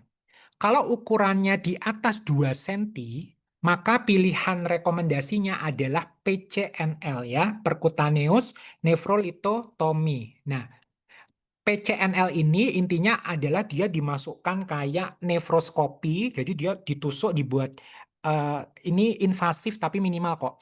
Dia dimasukkan kayak selang gini, terus habis itu dia dimasukkan alat, nanti bisa pakai laser ataupun misalnya pakai ultrasound gitu, dia akan memecahkan batunya, terus nanti dia akan diambil batunya. Itu percutaneous nephrolithotomy. Ya, itu PCNL terutama kalau misalnya dia ukurannya di atas 2 cm. Pilihan kedua adalah ESBL atau RIRS. Kalau RIRS itu adalah ini retrograde intrarenal surgery. Jadi dia itu dimasukkan dengan ureterorenoskopi ya, nih dimasukkan sampai ke ginjal, terus dia nanti menggunakan laser dengan itu kena batunya, akhirnya dia pecah batunya, akhirnya diambil, bisa diambil atau sisa-sisa ya udah dikeluarkan melalui urin. Atau dia pakai ESWL. Kalau ESWL itu dia tidak dimasukkan apa-apa, dia cuma dikasih ini extracorporeal shockwave lithotripsy. Nah, prinsipnya adalah ESBL itu untuk batu yang kecil-kecil biasanya, ya. Sementara batu yang gede itu PCNL. Nah, tuh ya. Jadi lihat di sini. Kalau dia batunya kecil kurang dari 1 cm maka ya ESBL atau RIRS aja, PCNL pilihan kedua. Kalau di atas 2 cm maka dia PCNL dulu, baru RIRS atau ESWL. Tuh, kalau di antara itu ya ESWL masih bisa. Dah ya. Nah, tapi memang catatannya adalah lokasi batu tuh juga mempengaruhi yang nyebelinnya. Kalau lokasi batunya itu di calyx inferior tuh di sini nih, yang saya tunjukkan dengan mouse ini. Kalau dia di calyx inferior, kita harus melihat apakah ada faktor penghambat atau tidak. Nanti sudah saya cantumkan di sini. Kalau ada faktor penghambat, maka lebih baik dia RIRS atau PNL aja. Tapi kalau tidak mungkin masih bisa pakai SWL atau RIRS atau PNL bisa ya. Tuh, PNL sama PCNL sama kok. Ya, tuh. Tapi kalau ada faktor penghambat biasanya RIRS atau PNL. Ya, terus kalau misalnya di ureter kalau teman-teman baca ini ureter proksimal sama distal udah sama aja. Cut off-nya adalah 1 cm. Kalau dia di atas 1 cm, maka dia pilihannya adalah URS ya. URS itu ini yang tadi ureterorenoskopi. Mirip sama RIRS, cuma kalau RIRS itu dia untuk batu ginjal. Dan dia kalau si RIRS dia itu rigid atau semi rigid. Tetapi kalau yang RIRS itu maaf, yang rigid atau semi rigid itu ureterorenoskopi, tapi kalau yang fleksibel itu yang si RIRS ya, karena dia harus sampai di ginjal toh. Nah, tapi kalau yang di ureter cukup si ureterorenoskopi atau URS aja gitu. Kalau dia lebih dari 1 cm URS, kalau dia kurang dari 1 cm ya ESWL. Prinsipnya kalau ESWL tuh dia yang kecil-kecil batunya. Nah, kalau dia lokasinya ada di, nanti teman-teman bisa baca di sini. Kalau lokasinya ada di buli, ya cut off-nya itu adalah 2 cm. Di atas 2 cm operasi terbuka atau litotripsi endoskopik, kalau di bawah 2 cm litotripsi endoskopik atau operasi terbuka. Ya, litotripsi itu intinya dimasukin vesikalnya dimasukin kayak selang, terus habis itu mirip sama si URS tapi dia cuma di sampai vesika urinaria aja. Ya, atau operasi terbuka. Nanti teman-teman bisa baca di sini ya, vesikolitotripsi. Nah, ini yang perlu teman-teman baca dan agak dihafalkan karena ini beberapa keluar di soal. Ini untuk mencegah rekurensi dan pertumbuhan batu ginjal, tata laksana umumnya harus minum ya cairan yang banyak, urin outputnya di atas 2,5 liter per hari. Ya intinya minum cairan yang banyak. Pembatasan asupan sodium kurang dari 2.300 mg atau kurang dari 100 mg per hari atau sebesar 1 sendok teh natriumnya. Tingkatkan konsumsi sitrat, hindari minuman seperti black tea atau dark soda dan diet protein secukupnya. Ya. Ini 0,8 sampai 1 gram per kg/BB per hari. Nah, ini yang harus agak dipahami dan jangan ketukar-tukar. Yang sebelah kiri ini itu cenderung ke arah batu pencegahan batu kalsium ya, batu kalsium. Jadi misalnya untuk mencegah hiperkalsiuria, maka batasi asupan natrium ya. Asupan natriumnya tadi ya 1000 sampai 1200. Dapat diberikan fish oil omega 3. Untuk menangani hiperurikosuria supaya asam uratnya nggak banyak di urin, maka diet protein dan nggak boleh gendut ya. Maksudnya menjaga IMT. Kalau nggak mempan, dapat dikasih allopurinol. Hipernatriuria, jadi natrium yang tinggi di dalam urin juga meningkatkan resiko terutama batu kalsium. Jadi batasi asupan natrium tadi ya. Terus hiperoksaluria, oksalatnya tinggi di urin, jangan sampai dengan apa? Pembatasan makanan tinggi oksalat seperti bayam, kacang gitu. Terus kalau nggak mempan, jangan lupa dikasih obat piridoksin atau vitamin B6. Sama hipositraturia. Nah, jangan ketukar-tukar ya. Yang meningkatkan resiko batu kalsium adalah hiperkalsiuria, hiperurikosuria, hipernatriuria, hiperoksaluria, hipo. Nah, ini satu-satunya yang hipo adalah hipositraturia. Sehingga jangan sampai sitrat di urin itu rendah, maka harus dinaikkan asupan sitrat seperti melon, jeruk, lime, lemon, dan lain-lain. Tuh. Naikkan asupan buah dan sayuran ya. Ini pernah keluar di soal jadi ditukar-tukar hipokalsiuria apa hipourikosuria, hipersitraturia nah gitu-gitu. Jadi ini harus dihafalkan ya. Pokoknya kebanyakan itu hiper kecuali sitrat. Sitrat itu yang banyak di jeruk itu malah justru rendah, dia akan meningkatkan resiko batu kalsium. Terus pH urin yang rendah itu juga meningkatkan batu kalsium ataupun batu asam urat. Tuh ya. Nah, batu asam urat nanti teman-teman bisa dibaca juga di sini ya otomatis jangan sampai asam urat di dalam darah itu tinggi. Tapi kan dia jarang ya dibandingkan si batu kalsium. Batu sistin ini juga jarang banget, maka intinya harus banyak minum ya air putih dan lain-lain. Ini biasanya kalau batu sistin ini ada kelainan herediter. Batu struvit, nah terapi utamanya adalah operasi dan tidak ada peran terapi diet gitu. Sehingga untuk paling banyak pembentuk batu Staghorn tadi adalah batu struvit ya. Tuh atau batu MAP ya. Tuh. Ya, sampai sini dia mau ditanyakan dulu per batu-batuan ini. Nggak ada ya. Ya nanti bisa dibaca lagi. Oke, soal nomor 4. Manakah dari berikut yang merupakan level HB yang tepat untuk memulai terapi ESA, Erythropoietin Stimulating Agent? Ini pasti dia mau ngomongin CKD, gitu ya. CKD, perempuan 46 tahun, diabetik nefropati, dia pucat HB 9,8, ada murmur sistolik pada sternum kiri bawah. Ini biasanya karena dia anemia, terus dia harus kerjanya jantung lebih keras sehingga dia nanti akan terjadi turbulensi dan lain-lain. Akhirnya terdengar murmur. Edema ekstremitas buah piting juga bisa terjadi. Nah, ini memang jatuhnya ke arah hafalan. Kebanyakan menjawab kita masukkan ESA cut off HB-nya adalah 9 sampai 10. Tapi 33% menjawab 7 sampai 8. Nah, mana yang benar? Jadi, kalau teman-teman baca sumber Pernefri itu udah lama, tahun 2011 dan saya cari sih belum ada pembaruan di situ ya. Tapi kalau Kadigo internasional itu sudah ada tahun 2025 gitu. Jadi udah ada yang terbaru nih. Nah, nanti teman-teman bisa saya sudah copy paste screenshot yang penting-penting teman-teman bisa dibaca. Nah, prinsipnya adalah eh kalau untuk di soal sementara ini ada yang poin-poin terapinya itu teman-teman mengacu ke Pernefri aja. Tapi ada poin-poin khusus yang pakai yang sumber terbaru aja. Kayak soal ini tuh ngeplek banget sama dari Kadigo soalnya, ya tuh. Jadi, oke.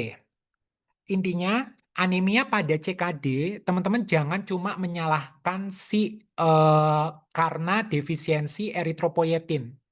Ya, anemia pada CKD yang namanya anemia kalau cowok di bawah 13, cewek di bawah 12. Nah, itu selain karena defisiensi eritropoietin juga bisa karena defisiensi besi, bisa karena infeksi, karena inflamasi ya penyakit kronik, anemia penyakit kronik gitu. Bisa juga karena defisiensi nutrisi dan lain-lain gitu. Jadi jangan melulu oh anemia pada CKD itu hanya karena defisiensi eritropoietin aja. Nah, teman-teman, aku ambil charger dulu ya. Bentar.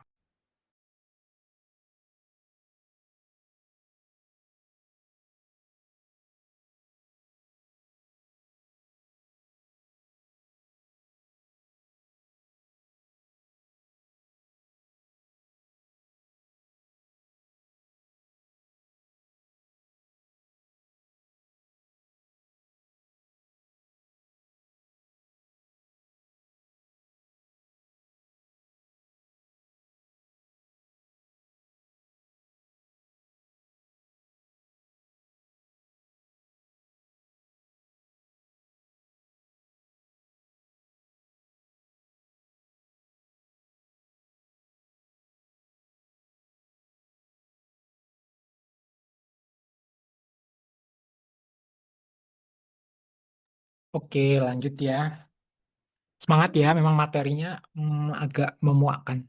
Oke, terus ESA atau erythropoietin eh, stimulating agent ya, itu kan intinya dia merangsang stimulasi dari EPO supaya EPO-nya naik. Nah, di sini kalau dari Kadigo yang terbaru, untuk pemberian ESA, sebentar. Nah, untuk inisiasi, intinya pada pasien dengan anemia dan CKD stadium 5 ya, yang diterapi dengan hemodialisis atau peritoneal dialisis, maka kita menginisiasi pemberian terapi ESA ketika HB kurang dari sama dengan 9 sampai 10 ya. Intinya kurang dari 9 sampai 10 lah. Jadi HB9 ya bisa gitu. HB8 bisa, HB7 bisa. Tapi kalau 10 atau dia 11 gitu ya jangan dikasih. Nah, terus untuk dosis ESA itu sendiri, ESA itu berupa epoetin alfa atau epoetin beta bebas ya. Itu kalau dosis awalnya dosis awalnya itu adalah 4.000 atau 10.000 unit per minggu. Nanti bisa dibagi 2 kali ya. Jadi misalnya 2 kali 2.000 atau 2 kali 5.000. Itu dosis awal. Ya, kalau misalnya dia sudah HD, maka dosisnya 50 sampai 100 unit per kaki. 3 kali dalam seminggu. Nah, itu aja dihafalin dosisnya. Targetnya berapa? Kalau dari Kadigo, target HB-nya itu adalah 11,5 ya, di bawah 11,5. Jadi jangan terlalu tinggi target HB-nya karena pemberian ESA dengan target HB yang tinggi, maka dia ternyata menurut penelitian sangat beresiko terjadinya penyakit kardiovaskular justru. Itu. Oke, itu yang penting di slide ini. Terus nanti teman-teman bisa dibaca. Nah, mau nggak mau, ini saya ambil dari Pernevi 2011 ya, yang harus teman-teman dihafalkan. Kalau tadi target HB, kapan memulai ESA, itu pakai Kadigo aja sumbernya. Nah, sekarang pemberian ESA itu kita harus melihat ya jelas anemia tadi ya. Selain itu juga harus melihat status besi gitu. Karena kalau dia terjadi defisiensi besi yang absolut, maka harus koreksi dulu pemberian besinya, baru dia setelah terkoreksi baru dia dikasih ESA ya, akan lebih efektif. Nah, di sini untuk menentukan status besi, itu teman-teman melakukan pemeriksaan yang namanya serum transferin ya, atau ST. Nanti untuk serum transferin ini rumusnya adalah serum iron dibagi TIBC dikali 100% gitu. Nah, terus selain itu yang harus teman-teman tahu lagi adalah sebentar. Ini TIBC. Oh ya, sama ferritin serum ya. Ferritin serum ini intinya adalah ferritin itu adalah protein penyimpan zat besi baik di jaringan ataupun sirkulasi. Jadi dia itu kalau ferritin mencerminkan cadangan besi tubuh, ya itu ferritin. Hati-hati, ferritinnya tinggi itu bisa menunjukkan inflamasi ya ataupun kelebihan besi. Ya, tapi kalau ferritinnya turun itu biasanya dia defisiensi besi biasanya. Itu makanya pada defisiensi besi absolut dia ferritin serumnya dia akan rendah gitu ya. Kalau si serum transferin transfer itu kan berarti dia adalah protein yang transfer yang mengikat dan mengangkut zat besi dalam darah. Kalau dia defisiensi besi, maka serum transferinnya itu biasanya dia akan di sini dia akan rendah gitu. Kalau untuk nanti kapan kita memberikan terapi besi dan terapi ESA. Nah, teman-teman nggak usah hafalin yang di kota ini karena dia ada algoritmanya. Tara, ini dia. Ya, ini memang agak ribet, tapi setidaknya teman-teman pernah melihat dulu ya. Tuh, lihat yang algoritma sebelah kanan dulu. Nah, kalau di sini kan cut off-nya HB-nya di bawah 10, tapi ingat bahwa tadi ya di bawah 9 sampai 10 ya kalau dari Kadigo. Intinya kalau mau masuk ESA, kita lihat status besinya. Kalau dia anemia defisiensi besi absolut, ya, anemia defisiensi besi absolut itu tandanya apa? Serum transferin kurang dari 20%, ferritin serum kurang dari 200, maka harus dikoreksi dengan besi. Ya, tunda ESA-nya. Selain anemia defisiensi besi absolut, maka dia masukin aja ESA-nya. Ya, itu prinsip pertama. Jadi kalau dia ada ADB absolut, ya, serum transferin kurang dari 20%, ferritin serum kurang dari 200, maka tunda ESA, koreksi besi di fase koreksi ini. Biasanya dengan iron sukrosa atau dextran 2 kali 100 mg per minggu, diberikan programnya 10 kali, lalu 1 minggu dicek evaluasi serum transferin dan ferritin serum. Nah, selain anemia defisiensi besi absolut, maka ESA masuk aja. Nih, untuk dosis ESA-nya tadi ya, seperti yang saya sampaikan di awal, dosisnya pemberian 2.000 sampai 5.000 2 kali seminggu ya, atau 4.000 sampai 10.000 dalam satu minggu ya, atau kan dia dipecah tuh seminggu 2 kali. 2 kali 2.000 atau 2 kali 5.000 intinya. Atau 80 sampai 120 unit per KGBB per minggu. Oke. atau Cera, tapi Cera ini kayaknya nggak pernah keluar di soal deh, yang EPO aja. Nah, sekarang kalau misalnya kita sudah memberikan terapi ESA, entah itu besinya cukup, entah itu anemia defisiensi besi yang fungsional, jadi besinya ada tapi tidak bisa dipakai secara maksimal, itu ESA masuk-masuk aja. Lalu kita evaluasi HB dalam 4 minggu. Logikanya, kalau HB dalam 4 minggu targetnya itu meningkat setengah sampai 1,5 aja, HB-nya naik. Kalau dia kalau dia melebihi target, wah ini responnya terlalu bagus banget nih. HB-nya di atas 13, stop ESA-nya. Ingat, HB terlalu tinggi nggak bagus. Tapi kalau HB-nya itu dia naik lebih dari 1,5 atau HB-nya antara 12 sama 13, adalah turunkan dosisnya 25%. Evaluasi lagi 1 bulan. Tapi kalau misalnya responnya itu belum tercapai, naikkan dosisnya 25%. Kalau sudah tercapai, dosis ESA pertahankan ya sampai target HB-nya itu 10 sampai 12 menurut Pernefri. Tapi ingat tadi menurut Kadigo dia 11,5 ya, kurang dari 11,5. Nah, kalau dia sudah tercapai maka berikan dosis pemeliharaan yaitu 2.000 sampai 5.000 unit per minggu. Ingat kalau koreksi tadi kan dia 2 kali 2.000 sampai 5.000. Jadi dosisnya 4.000 sampai 10.000 per minggu. Tapi kalau pemeliharaan separohnya dosisnya. Oke. Ya, jadi gampang ya. Kalau ngasih ESA itu intinya tidak boleh kalau anemia defisiensi besi absolut.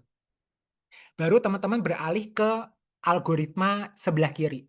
Nah, kalau algoritma sebelah kiri ini adalah algoritma terapi besi.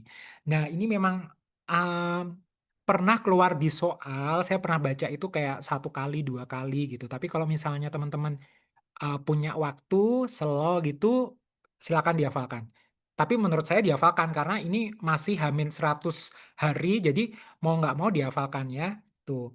Intinya adalah kalau di lampiran algoritma yang sebelah kiri ini, teman-teman berangkat dari serum transferin ya. Nah, intinya adalah ini. Kalau serum transferinnya kurang dari 20%, ya, kurang dari 20%, berarti kan dia ada defisiensi besi nih kemungkinan. Ferritin serumnya dia di bawah 200 tadi, jelas dia anemia defisiensi besi absolut harus dikoreksi dulu. Tapi kalau di atas 500, ya, ferritin serum di atas 500, maka kalau dia antara 500 sampai 800, besinya tunda, jangan masukkan besi dulu, terus ESA-nya ya boleh masuk. Tapi kalau ferritin serum di atas 800, ya, ferritin serum di atas 800, besinya jelas ditunda dan cari penyebab lain dari peningkatan ferritin serum yang terlalu tinggi banget ini, gitu. Biasanya ada inflamasi atau infeksi. Nah, pokoknya keterangan ini nanti kalau dia ferritin serumnya di atas 500. Nah, kalau ferritin serumnya itu ya meningkat lucu dikit-dikit antara 200 300, 300 sampai 500, maka besi diberikan untuk pemeliharaan, maintenance. 200 sampai 300 kita kasih besinya sekali seminggu aja 100 mg. Kalau ferritin serumnya udah agak naik nih 300 sampai 500 maka per 2 minggu. Oke, ya intinya kayak gitu. Sementara kalau misalnya ST-nya itu antara 20 sampai 50%, maka kalau ferritin serumnya itu di atas 500 jangan dimasukin besi. Tapi kalau ferritin serumnya dia di bawah 200, nah teman-teman kasih per 2 minggu. Kalau antara 200 sampai 300 kasih per 4 minggu. 300 sampai 500 kasih per 6 minggu. Nah, teman-teman cukup hafalin itu. Memang mau nggak mau harus dihafalkan. Nanti yang penting teman-teman saat malam ini pernah lihat algoritma ini, terus setelah ini besok dibaca pelan-pelan lagi ya. Dia harus dikasih per berapa minggu, per minggu atau per 2 minggu, per 4 minggu atau per 6 minggu. Dosisnya sama kok, 100 mg. Ya. Terus nanti beberapa protein-protein pada penyakit ginjal kronis, rekomendasinya teman-teman bisa baca di sini ya, kadang-kadang keluar di soal juga. Jadi nomor 4 ini hafalan aja, level HB yang tepat untuk memulai terapi ESA adalah di 9 sampai 10 gitu. Lagian ini HB-nya 9,8 pasien ini. Tapi dia ada gejala anemia. Ya udah, dia memang indikasi untuk diberikan ESA. Nomor terakhir atau nomor 5. Sampai sini ada yang mau ditanyakan dulu nggak? Ya, kalau belum saya lanjutkan ya. Nomor 5, diagnosis yang paling mungkin pada pasien.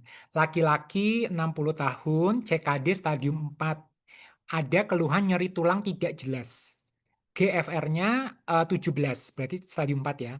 Kadar kalsium 12,7.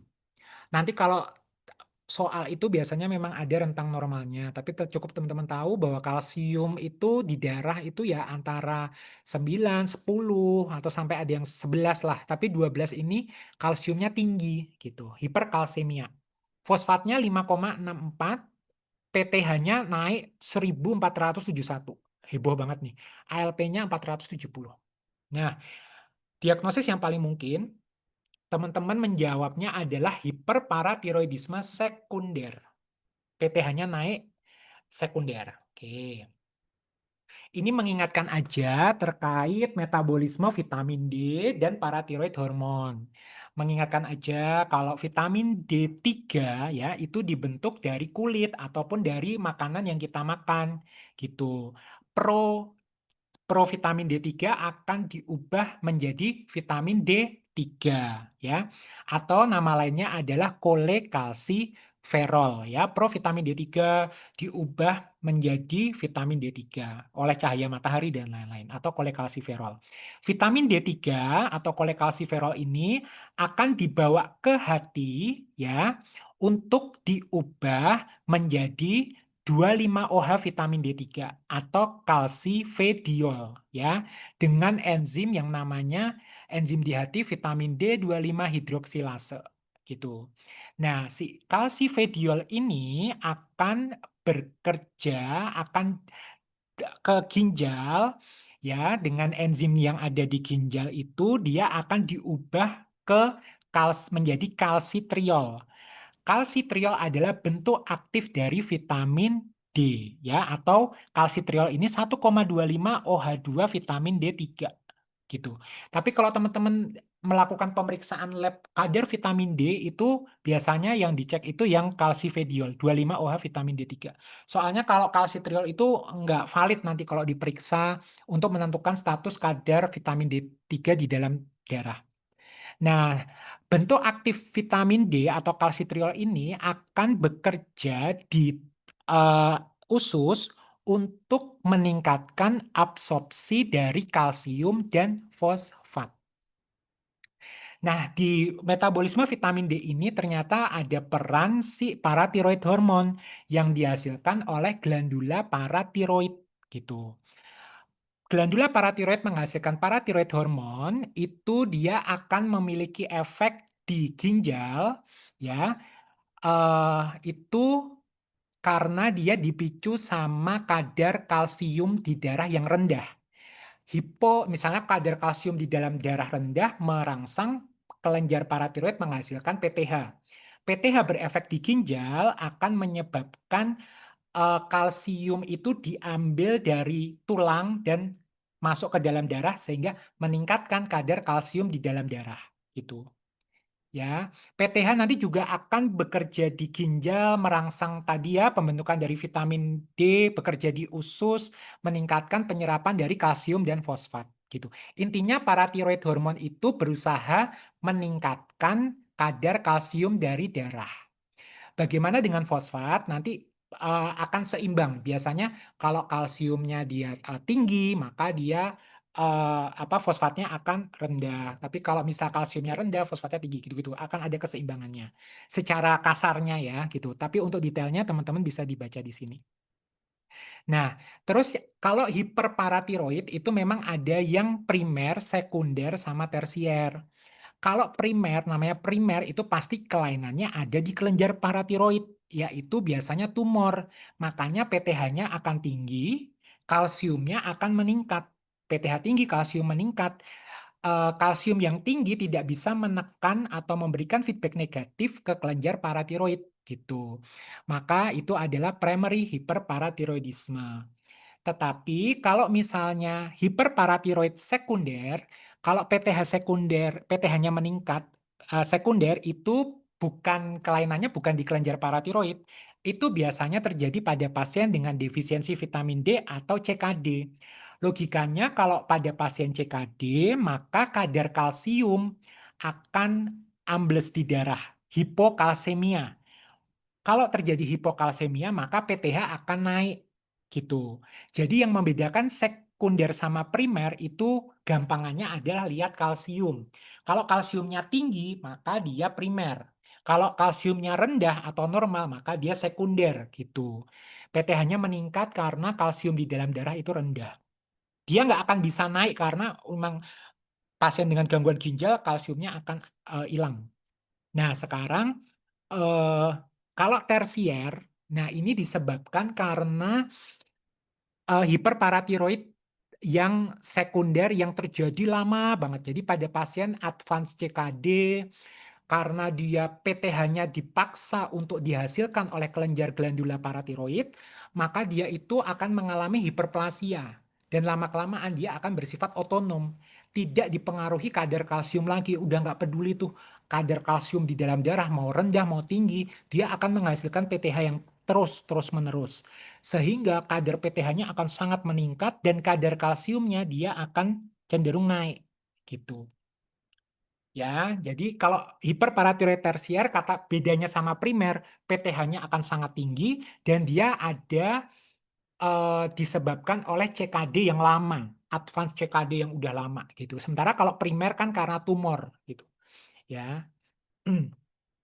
Nah, terus nanti kelainan kalsium dan fosfat metabolisme pada CKD itu nice to know aja akan dibagi menjadi high bone turnover karena peningkatan kadar PTH ataupun dia yang low bone turnover ya atau adinamik. Nah, kalau dia peningkatan turnover tulangnya itu tinggi karena paratiroid hormonnya itu tinggi, itu biasanya nanti ke arah penyakitnya osteitis fibrosa cystica. Jadi kalsiumnya itu dipaksa diambil dari tulang, karena PTH-nya tinggi gitu. Tetapi ada juga karena atau pada kondisi adynamic bone disease atau low bone turnover itu biasanya kadar PTH-nya akan cenderung rendah atau bahkan dia normal gitu. Nah, tapi yang biasanya paling sering itu adalah yang high itu yang menyebabkan osteitis fibrosa cystica. Jadi nanti tulangnya akan kehilangan banyak kalsium, akhirnya dia nanti jadi rapuh, jadi mudah patah tulang, dan lain-lain. Nah, terus kelainan yang bone mineral disorder pada CKD ini, bagaimana kita mengobatinya? Nah, nanti kalau teman-teman baca pada PubD itu masih pakai sumber yang lama. Jadi yang pertama adalah mengatasi fosfat yang tinggi. Kita tahu kalau pada CKD maka akan ada retensi fosfat. Kalau ada retensi fosfat, maka dia banyak mengikat si kalsium, sehingga kadar kalsium di dalam darah akan rendah karena terikat sama fosfatnya. Sehingga kita harus mengatasi itu dengan apa? Satu, pembatasan asupan dari fosfat. Gitu ya.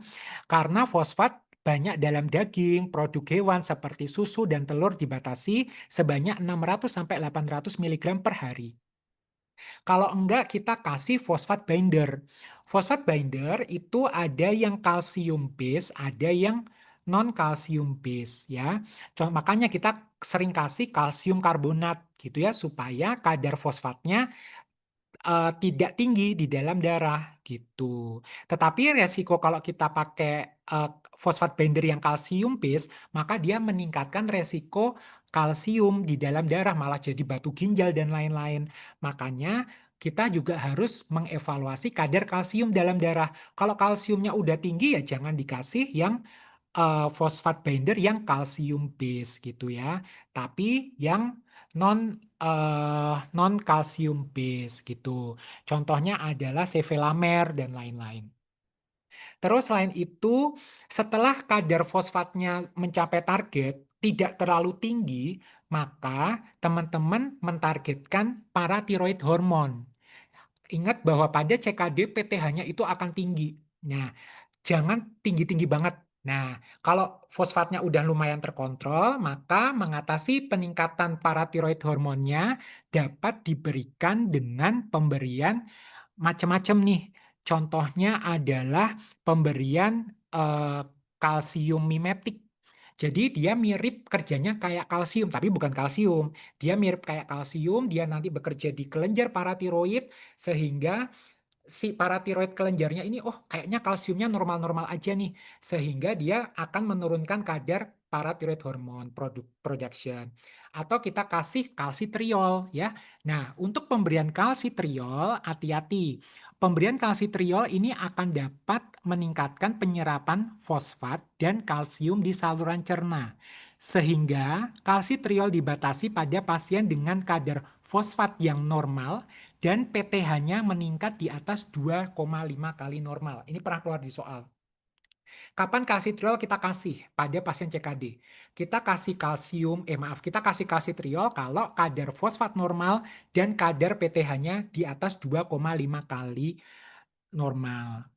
Sebenarnya targetnya apa sih? Nah, targetnya kalau dari KDIGO 2017 itu kalsiumnya itu mendekati normal, ya, near normal range. Fosfatnya juga mendekati normal, PTH-nya 2-9 kali batas atas nilai normal gitu. Karena kalau udah di atas ini, maka dia sangat meningkatkan resiko terjadinya penyakit-penyakit kardiovaskular. Ya, nanti ini saya cantumkan beberapa sumber seperti dari UpToDate dan lain-lain. Peran yang dulu CKD itu terjadi hiperparatiroid sekunder itu karena si penurunan serum kalsium yang karena kalsiumnya banyak diikat sama fosfat, itu ternyata sekarang udah mulai bergeser, yaitu peran FGF23 gitu yang sebelah kanan. Nanti teman-teman bisa dibaca juga. Jadi soal nomor berapa nih ya? Soal nomor 5 ini diagnosisnya adalah vitamin D berlebih. Ya, dia adalah hiperparatiroidisme yang tersier. Nah, tuh karena dia kalsiumnya dia tinggi. Sampai sini ada yang mau ditanyakan dulu? Emang agak ini ya, kalau gangguan-gangguan di ginjal emang jujur agak ribet dan saya nggak bisa memberikan soal mengcover semua materi di ginjal. Jadi mau nggak mau teman-teman harus baca detail karena yang saya sampaikan tadi kan sebenarnya menurut saya sih masih agak terlalu sederhana, bukan terlalu sederhana ya. Masih banyak yang belum saya sampaikan nanti karena harus ada fraksi ekskresi, natrium, kalium, itu juga beberapa sempat keluar di soal. Jadi harus benar-benar dibaca gitu. Gitu. Sampai 8 soal ini ada yang mau ditanyakan? Oke, kalau nggak ada, maaf saya belum sempat untuk membuat soal di Kahoot. Nanti untuk nefro saya cukupkan. Nanti kalau teman-teman ada soal ataupun pertanyaan yang bisa didiskusikan bareng-bareng, share aja di grup nggak apa-apa. Kalau misalnya nggak ada, saya tutup. Sebelum saya tutup, mari kita berdoa bersama-sama. Semoga apa yang didapat di hari ini bisa bermanfaat, bisa memicu teman-teman untuk belajar lagi, ya bisa memicu untuk membuka lagi ya, karena materinya banyak banget. Oke, mari kita berdoa bersama-sama. Berdoa dimulai. Oke, berdoa selesai. Oke ya, makasih ya. Makasih, Dokter. Makasih Mas Ado. Ya, semangat ya. Mas Ado.